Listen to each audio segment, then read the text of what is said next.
मंदिर लुटेरा गिरफ मां मंगला मंदिर चोरी घटना चोर को काबू कर पुलिस जिम्मा देले ग्रामवासी।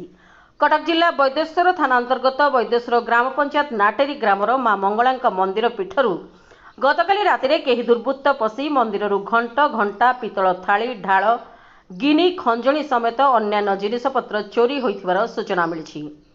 मंदिर चोरी संपर्क में खबर पाई घटनास्थल में ग्रामवासी पहुंची चोर को काबू करने सह पुलिस को सूचना देते। चोरी संपर्क में खबर पाई वैदेश्वर थाना आईआईसी संजय कुमार जेना एसआई कंडूरी चरण प्रधान घटनास्थल में पहुंची तदंत आरंभ कर जानिबा को पाइथिले संपृक्त युवक जनक नाटेरी ग्रामर प्रहलाद महांती पुओ बसंत कुमार महांती। मंदिर चोरी होइथिबा समस्त चोरी सामग्री ग्रामवासी जिम्मा देवा सह मामला रुजु कर कोर्ट चालाण करिछि पुलिस। कटक जिला बांकीरू Shivprasad Sahu report, Prime TV Odia.